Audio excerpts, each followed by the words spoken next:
Olá, estamos de volta aqui no Arena do Gol, do nosso canal de esporte, o maior canal de esportes aqui com tudo atualizado. E agora falaremos sobre a Copa do Brasil, em rodada que foi bacana, hein? Muitos gols, uma rodada para marcar aí história na Copa do Brasil, agora nas oitavas de final. Não só de grandes jogos, mas teve muito sofrimento aí também. Teve, né? Time grande sofrendo para passar de fase. Time grande sofrendo para passar de fase. Bom, o Palmeiras é um deles. Palmeiras é um deles. Flamengo também, né? Sim. Flamengo também sofrendo. Vasco. Vasco. Por mais que o Vasco ainda não esteja do jeito que nós, torcedores vascaínos, um abraço para todos os torcedores do grande Vasco da Gama, mas sofreu para passar também, né? Por essa etapa aí da Copa do Brasil. E a gente, ao longo do programa, a gente pode até levantar uma polêmica aí. Será que alguns clubes, né, como a gente falou agora do Palmeiras, Flamengo, seja ele Botafogo, enfim, será que tem clube que está priorizando mais uma competição do que a outra? O que você acha? Pode comentar aí embaixo aí no canal. Será que está priorizando a Libertadores, outros estão priorizando a Copa do Brasil? Porque os resultados aqui deixam a gente com umas dúvidas aí, né? Foram apertados. Né? Pra cá tudo apertado. Exatamente. Começando aqui pelo Bahia, que tinha ganho o primeiro jogo de 1-0 e vai jogar agora contra o Criciúma, na casa do Criciúma, e ganha de 2-0. Esse jogo aí foi aquilo que a gente tinha falado no outro vídeo, né? Era um jogo meio de dúvida no início, mas o Criciúma não ia aguentar, não. O Bahia ia passar. O resultado é absolutamente normal. O resultado foi normal. Um jogo com 2 gols do Criciúma que foram anulados, a princípio nítidos pela conferência da arbitragem. Porém, nesse momento que o Criciúma não conseguiu realmente um gol que fosse válido perante o campeonato, o Bahia vai lá no finalzinho e faz 2 gols e liquida e passa para a próxima fase. Acabou com a chance. Acabou com a chance do Criciúma. Já o jogo do Fluminense contra o Sampaio Corrêa é nada diferente do que tínhamos falado já no outro vídeo comentado, não sobre a diferença do Fluminense, mas já tinha ganho o primeiro jogo de 2-0, vinha para uma próxima etapa. Não Nenhuma novidade no resultado. Nenhuma O novidade. Fluminense é muito mais time que Sampaio Corrêa, sem dúvida nenhuma. Normal. Para correr veio para passear. Veio para cumprir tabela, como a gente fala, né? O Fluminense, claro, aí o Fernando Diniz fazendo um belo trabalho, que renovou com o Fluminense até o final de 2025 também. Fernando Diniz aí, o que vocês acham aí da... O Fernando Diniz é o seguinte, ele vem fazendo um ótimo trabalho, né? Ele conseguiu um título inédito para o clube. Então, com certeza o presidente entendeu, fez uma leitura de que ele não tinha quem vai substituir ele no Fluminense hoje, né? Uma competência que ele vem dirigindo o Fluminense, né? E tudo bem que a gente não pode falar muito isso de 2024, porque 2024 o Fluminense, tudo bem, o Fluminense é líder da Libertadores, mas o Fluminense veio mal no Carioca, o Fluminense veio mal na Copa do Brasil, Campeonato Brasileiro, quer dizer, na Copa do Brasil não, Passou o Campeonato Brasileiro, né? Tá na zona de rebaixamento, mas fazendo a leitura da carreira do Fernando Diniz até o final de 2023, né, o atual campeão da Libertadores, não tem o que falar. Ele tem que ficar. Exatamente, ainda mais depois de ganhar o primeiro jogo de 2-0 e já vir para esse com 2-0 também, nada diferente do que renovar pelo menos por mais um ano. Exatamente. Com o técnico. Já também tivemos o Bragantino e o Souza, o primeiro jogo 1-1, algo até um pouco inesperado, né, pelo que o Bragantino vem apresentando aí nos últimos anos, né, uma evolução constante, mas aí chegou em casa agora, ele fez o papel dele, do que precisava, né, para poder continuar, né? Até pelo dinheiro também que entra no clube, né? A partir de agora, as rodadas, os valores, eles começam a ser um pouco mais expressivos. Mas pelas rodadas que teve o Souza em casa, ele não perdeu para ninguém em casa. E a primeira derrota foi agora, né? O Bragantino 2-0. Um placar que a gente já esperava, né? O Bragantino está passando de fase aí. Mas queria também comentar um vídeo que eu cheguei a ver, né? Que lá na arquibancada, infelizmente, teve novamente aquela cena de racismo, né, contra o pessoal dos jogadores do Souza, né? Algo no futebol aí que a gente vem lutando como torcedor, como comentarista há muitos anos, né? Não tínhamos isso, não com esse reflexo de hoje no passado, mas nos últimos anos estamos enfrentando, não só no Brasil, mas no mundo inteiro, esses atos de racismo que nós somos contra aqui. Essas pessoas que fazem isso e têm que sofrer punição. Não só o clube, de alguma forma, para tentar conter isso, né? A punição no clube, muitas vezes, eles não têm culpa, mas eles são responsáveis por aqueles torcedores dentro dos seus estádios, então eles têm que tentar, de alguma forma, conter, mas o torcedor, ele tem que ser punido. O torcedor que faz esses atos, eles têm que ser punidos. Para mim, o torcedor tem que ser punido, né? Tomar uma punição boa, ficar alguns jogos fora, ou sei lá, dependendo da situação, mas o clube também deveria pagar. Tem que ser punido também, porque é torcedor dele. Torcedor do clube, tá lá na arquibancada. Dentro do estádio, do futebol. Ele tá representando quem? Ele tá representando o Bragantino, então tem que ser punido também. Tem que haver uma punição. Já Goiás e Cuiabá, o primeiro jogo 1-0 para o Goiás. Aqui nós tínhamos falado que talvez um jogo um pouco mais disputado, o Cuiabá jogando em casa, disputando já aí algo talvez extraordinário para eles, e aí ganha o jogo de 1-0 e o jogo vai para os pênaltis. Vai para os pênaltis. E novamente foi lá o Tadeu. Tadeu defendeu o pênalti lá. E você vê que o resultado do Cuiabá em casa é osso duro, né? Então, mas mesmo assim o Goiás conseguiu passar, né? Conseguiu passar, né? Tomou de 1-0 no primeiro jogo, já no segundo jogo ganha de 1-0 o Cuiabá, mas nos pênaltis o Goiás avançou para a próxima etapa. E o Fogão? Botafogo. Botafogo jogou bem. Fez uma partidaça contra o Vitória. Eu ainda, particularmente, uma opinião minha mesmo aqui sobre o Botafogo, ainda não consigo ver esse brilho do Botafogo que ele vinha apresentando no ano passado, mas ele vem mantendo a sua constância, ele vem evoluindo de etapa em etapa, tanto no Brasileiro quanto na Copa do Brasil, então não dá para descartar isso que vem acontecendo. Pode não ter aquele brilho ainda de ganhar um jogo de 2-0, 3-0, mas é 1-0 ele está passando, 2-1 ele está passando e está enfrentando isso aí, essa mudança toda que ele ocorreu dentro do clube também de jogador, de técnico, e ele vem avançando. O importante é a vitória, né? Independente do placar, se é 1, 2, 5, é mesmo a vitória que é o importante nisso aí. E sobre o Botafogo, tem uma coisa que eu queria ressaltar, que é o técnico Arthur Jorge. Ele vem sido muito bem falado aí por muito bem de comunicação, e eu tenho uma opinião também em relação a ele, que eu gosto do jeito do Arthur Jorge. Ele é um cara aguerrido, ele é um cara que joga pra frente, de personalidade. Ele teve jogos que ele deixou o Tiquinho no banco, né? Você vê que ele tem personalidade, e se ele tiver que mudar o time totalmente, ele muda e ele se garante, e o Botafogo tem conseguido responder essa mudança. Entendeu? Então, tipo assim, e também a volta do Júnior Santos, né? Isso. Que voltou pro Botafogo agora, que é um craque. Esse garoto é um craque, né? Vai dar muitas alegrias para a torcida do Botafogo, tá fazendo a diferença. E voltando ao técnico Arthur Jorge, eu tenho uma esperança muito boa com ele aí de ele dar trabalho para os outros clubes aí. Ele vai levar o Botafogo em patamares altos aí. Já o Vasco da Gama, né, numa necessidade de passar de fase para ver se acabava com essa turbulência de empresa que está tomando conta, de vai ser vendido, não vai ser vendido, quem vai comprar, começa uma negociação, para a negociação, avança ou não avança, para que o Vasco venha se estabelecer em algum campeonato.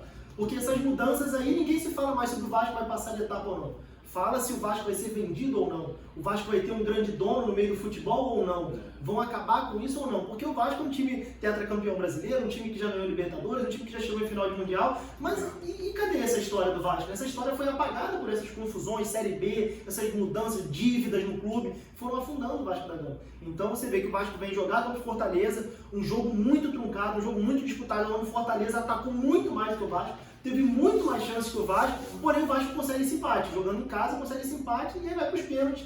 Uma diferença absurda de um goleiro que é digno de uma seleção brasileira, apesar de termos outros aí que estão se destacando, mas um goleiro que vem chamando a atenção nas dificuldades que o Vasco vem passando. Na atualidade ele está sendo um dos melhores. E nesse jogo aí ele mostrou. Fez a diferença, ajudou o Vasco. E voltando ao jogo, o Fortaleza jogou bem. E jogou melhor que o Vasco. Atacou muito, o Vasco ficou mais se defendendo que atacando. O primeiro tempo foi todo do Fortaleza. Claro que o Vasco tinha alguns jogadores ali que fizeram a diferença para poder arrancar o empate aí e levar para os pênaltis. E é bom que essas coisas dos bastidores do Vasco, enfim, com a SAF, enfim, com o Pedrinho e tudo mais, se resolva logo, né? Porque isso aí que a gente quer separar, não tem como separar, isso acaba entrando dentro de campo junto com os jogadores, e influencia sim no resultado. E que o Vasco consiga resolver tudo isso, consiga trazer aí o Felipe Coutinho, né, de fato, para que o Vasco se reforce e o Vasco volte a ser um grande clube, que o Vasco é um grande clube, né, volte a ser um grande clube também na prática, nos jogos, e para ser competitiva nas competições. Em algumas peças, principalmente ali dentro do time, do elenco do Vasco, porque você vê muitas vezes o Payet recebendo uma bola quadrada. recebendo uma bola quadrada para ter que preparar ela e faz cada lançamento, cada toque de bola e para o Vasco poder chegar perto do gol e às vezes a jogada ela é destruída no meio do caminho. Então, não só essa mudança da SAF, mas para que haja investimentos ali no futebol em peças certeiras. E não é falando mal dos jogadores, mas para jogar no Vasco da Gama, no Flamengo, num time grande, é necessário peças que condizem com aquilo que o time também tem para mostrar. Então que o Felipe Coutinho venha, outros jogadores também, que se resolva essa situação da SAF, mas o Vasco passou pelo Fortaleza ali, está na próxima etapa, e também entrou um dinheiro no caixa para manter, né, com os pagamentos ali, já que a 77 está nesse momento bloqueada lá para manter o futebol ativo no Vasco. Mais um Pix da CBF. Já se tratando de Amazonas e Flamengo, hein? Mengão quase ali empatou com o Amazonas, numa diferença muito grande, né? Talvez ali, não falando em números exatos, mas talvez 1, 2 jogadores do Flamengo pague todo o elenco do Amazonas. Essa diferença em campo não deveria acontecer também. E o Flamengo, claro, bem à frente. Acaba que o Flamengo joga melhor com o Amazonas, mas o Amazonas deu trabalho pro Flamengo. Esse jogo foi bem truncado, né? Foi muito fechado. O Amazonas fez o papel dele, na verdade. Porque eles estavam jogando em casa, eles teriam que sair pro jogo, mas também não poderiam ir lá atrás. E foi o que fizeram. Seguraram direitinho o Flamengo buscou sempre no ataque para poder fazer o gol. Primeiro tempo não conseguiu, né?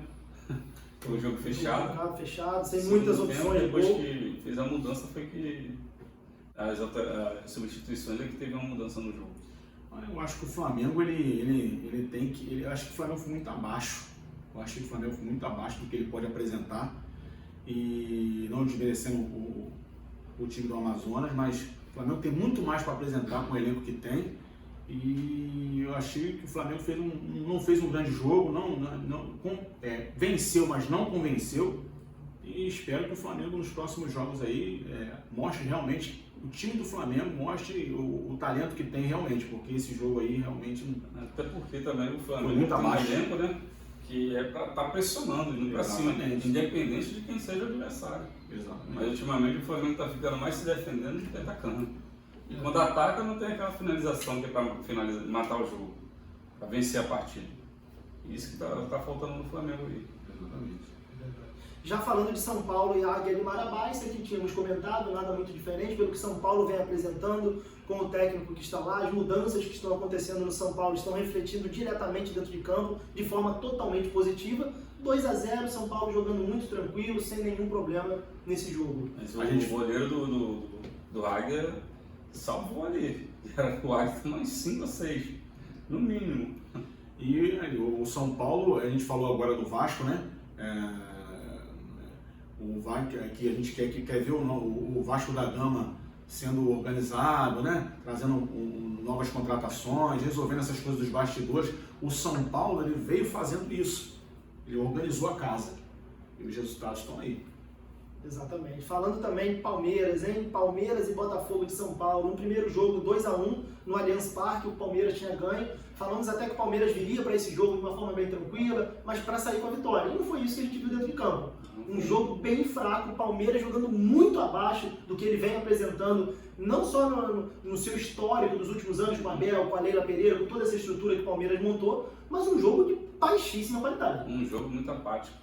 O Palmeiras estava irreconhecível, não jogou nada do futebol que eles jogam. E todo mundo estava esperando o Palmeiras chegar ali, classificar esse Botafogo para cima, pressionar.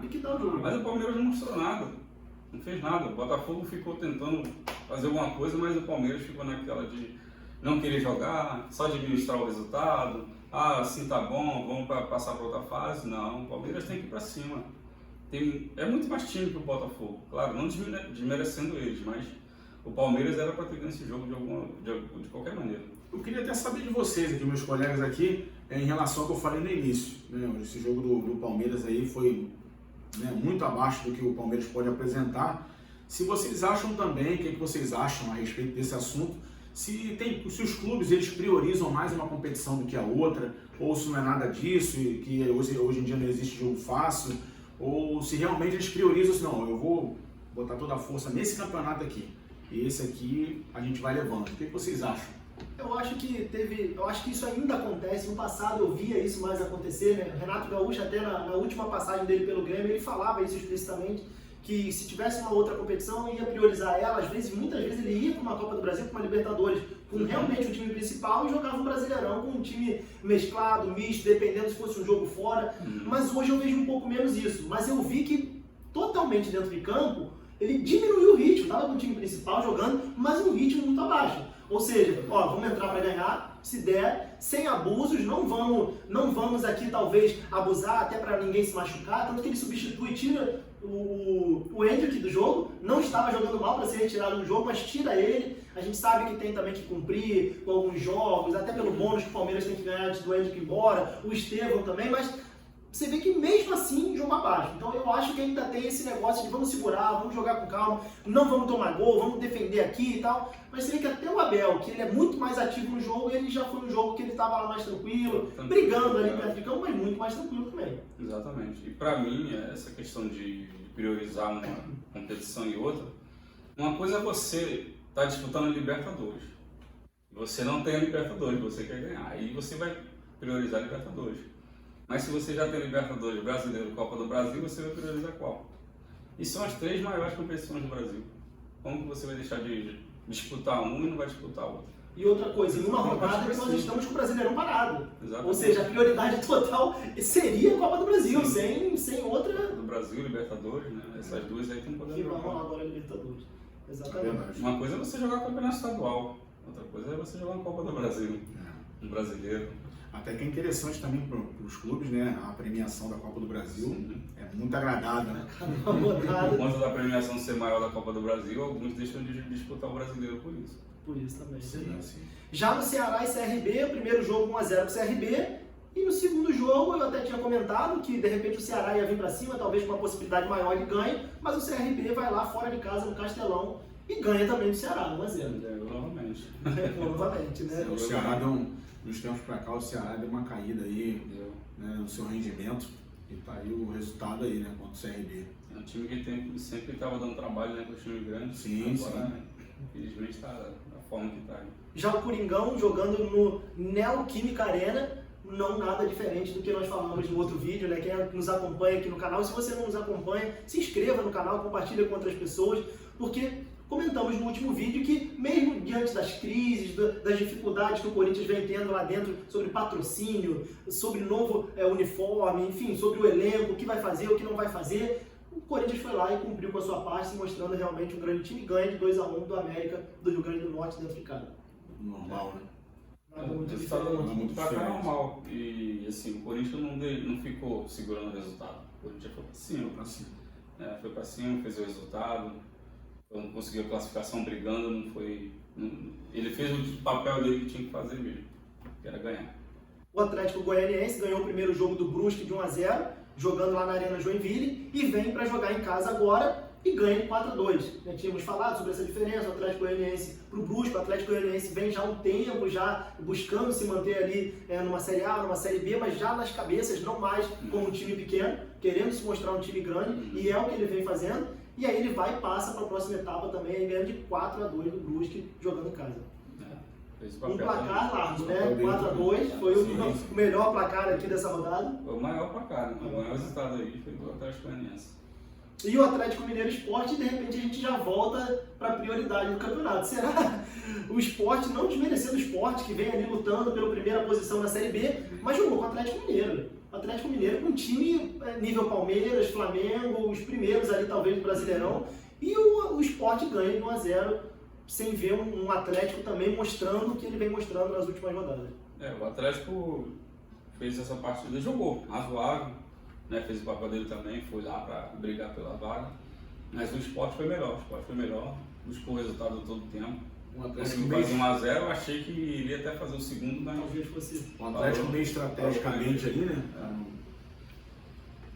E quando a gente pega aqui a própria tabela da artilharia da Copa do Brasil, a gente vê que não está aqui os atacantes do Flamengo, do Palmeiras, né?